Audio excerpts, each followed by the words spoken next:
Well, it looks like that my streak of bad luck continues, and now it's a deep forest in Daily Race C, and I think we've seen it all here. Dive bombs, chaos, and of course, plenty of those questionable moves. And of course, there is that infamous hairpin, where incidents are almost guaranteed. In this race, I just wanted to show you that it happens to everyone, and probably not just you.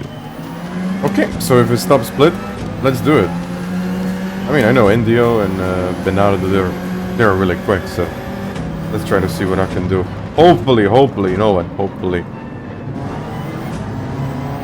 Not an incident this time. I just want a clean race. I'm not expecting much, to be fair, but I just want a clean race. Even if I'm not fast, just a clean race. Just one clean race. And based on my previous experiences, all I really needed was that one clean race. And that's all I was actually aiming for, which is actually quite funny, but well, basically that's all I wanted. It's very easy to get caught up in some kind of incident because of this custom slipstream setting. I mean, it's easy to close the gap to another car in front of you on the straight, but when you reach that braking point, you're often carrying much more speed than you normally would during the qualifying. And that completely throws off your reference points, which is why you often see incidents happen in races like this one. And a common example is the hairpin, where these kind of little misjudgments tend to lead to kind of big incidents.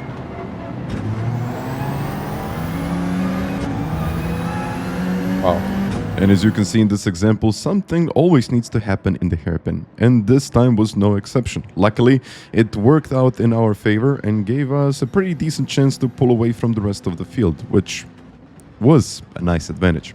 So we decided to go for some bomb drafting. Actually, I decided to go for some bomb drafting. He didn't really want to defend, but unfortunately the Viper ahead of me tended to brake a little bit earlier than I expected. Sometimes it even missed the braking point entirely, and I knew the slipstream was very valuable, so I didn't want to start battling too soon. Still, I couldn't quite stretch the gap because, well, we were just making mistakes after another mistake, and unfortunately, NDO was really quick behind us. And breaking the slipstream on deep forest is something that it really takes a lot of skill to do, and actually sometimes a lot of luck.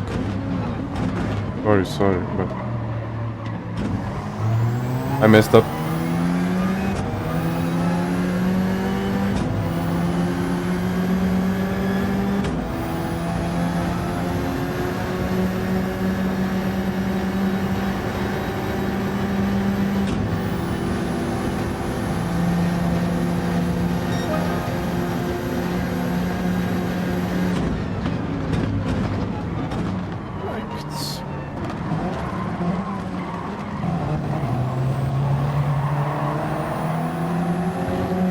I don't know if it's me or he's very early on the brakes.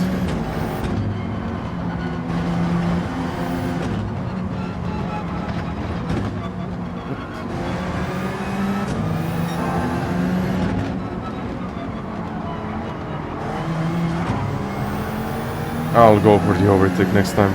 And actually, instead of waiting any longer, I decided to go for it. I kind of wanted to see what I can do. But, of course, I couldn't get close enough, or I couldn't get really that slipstream effect. So just having a bit of gap and then going for it. So I tried to do a bit of bomb drafting and planned to make a move on the next braking point. Well, actually might even try on the next straight, which is actually a bit better. But as it often happens with me, I went slightly too wide and ended up getting myself into some trouble. Oh. Sorry.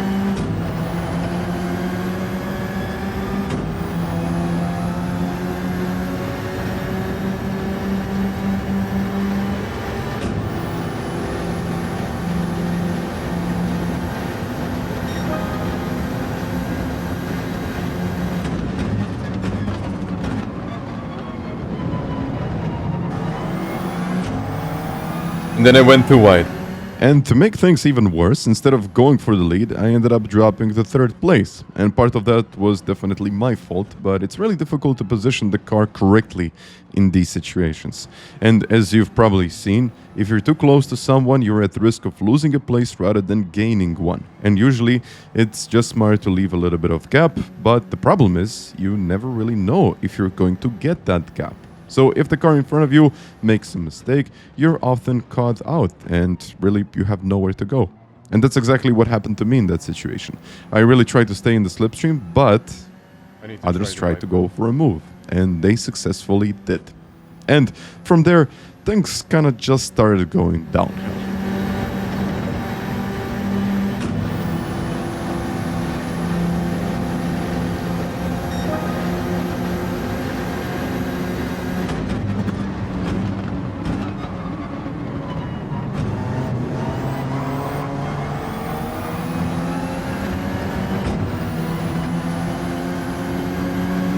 And there it was. Instead of going for the lead, I ended up losing 2 places. And I guess that's just the story of my life. And I'm not sure if something like that happened to you, but it happens to me all the time. So yeah, sometimes you push, sometimes you hold back, but in the end, something unexpected happens just in front of you. And it all changes in a split second. And this race, I guess, was a perfect example of that. Whoa, look at this. And bam.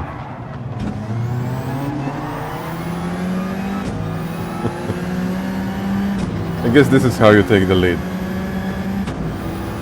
I mean, eventually I got the lead.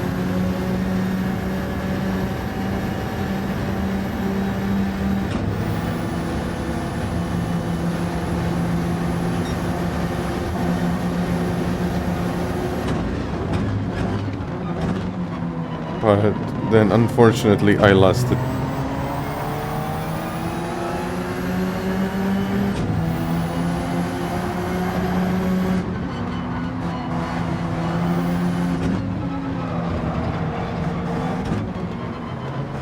And yeah, I guess this was just one of those moments. Again, losing a couple of places, fighting back into the lead. Well, actually, that was mostly luck.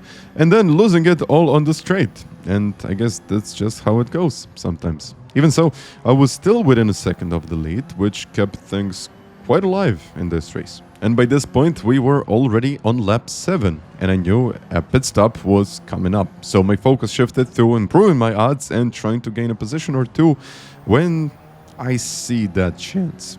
If I see that chance. Now there's like 6 of us in the fight for the lead.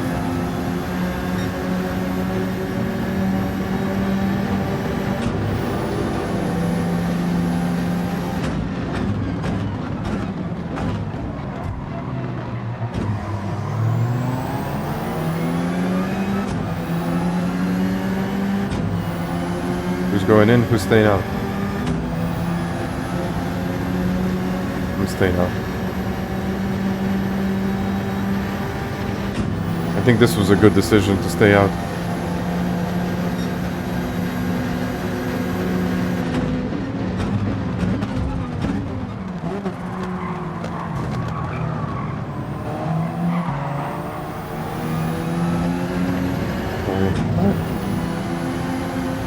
Bit of damage now, but it's okay. I got the slipstream. It might actually be a good decision. And I was really hoping that staying out would turn out to be a right call. If we could work together, of course.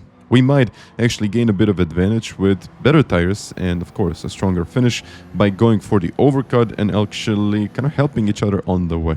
Eventually, it was time to make a stop. I decided to pit a little bit later than the other guys, and just as planned, using the slipstream to my advantage before going into the pits. I came out on a fresh set of tires, and now this is where the real show begins. Changing tires, do not refuel.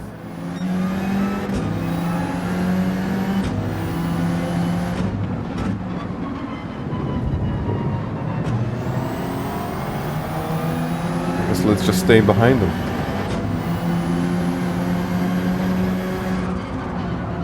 Well, they will have slightly worse tires at the end, but I don't think it's going to matter much. Whoa, let's avoid that.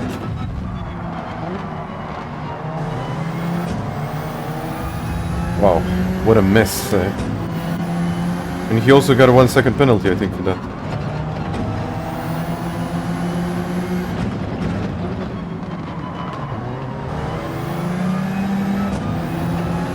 Okay, still in P3, only 8 tenths away from the lead.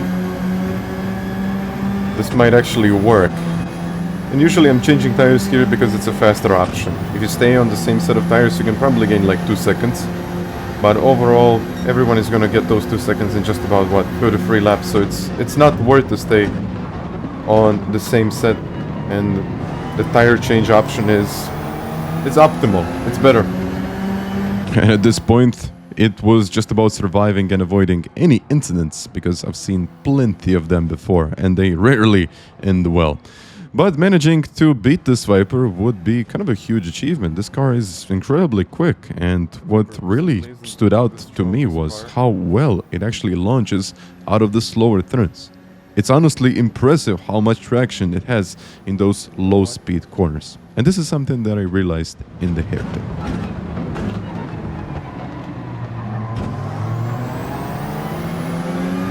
I wanted to try, didn't work.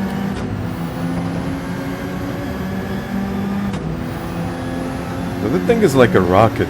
To be fair, the Viper was an actual rocket. I was sitting in 3rd place, and eventually the Viper managed to overtake the leader at this point. And all in all, finishing in the top 3 wasn't that bad. It was actually quite a solid result. And I think I might even try to get something a little bit later. But running in 3rd place here is not that bad. But of course, knowing Deep Forest, I had the feeling that something was going to happen. It always does. And sure enough, it did.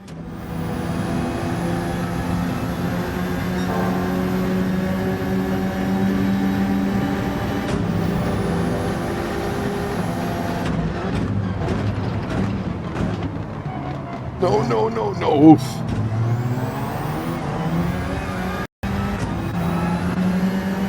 Oh, I saw him right there. I wanted to move. I did move. I told you. Something is going to happen eventually. It needs to happen. That's what it happens here. You can't change that. But okay. And on the next lap, not much really happened, which, to be honest, felt a little bit unusual, but I knew it couldn't stay like that for a very long time. So something always needs to happen at Deep Forest. It's just something that happens here. It's just the way it is. The Alpha and the Viper swapped positions on the straight. Well, actually, the Alpha overtook the Viper on the straight, which, of course, is not that unusual.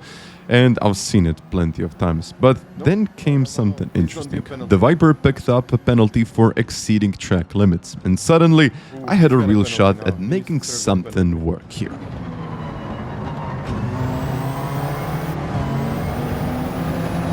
And that's a penalty for you, Shadow, now. Maybe not. Let's see. Nope. Seems like it's not.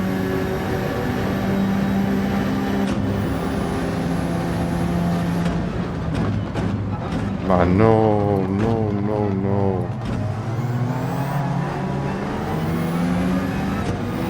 Oh, man. How can I be so unlucky? Everyone seems to be dive bombing me in every single race. And when I leave a little bit of space, then it's over.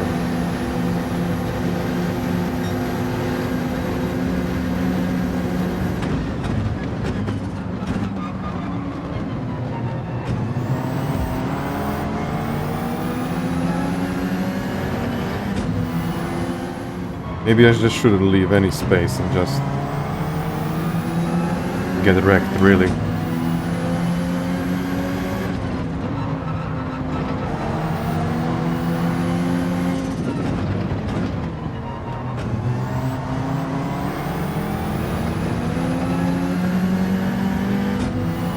In the end, there's not that much room on the outside or inside or anywhere, really.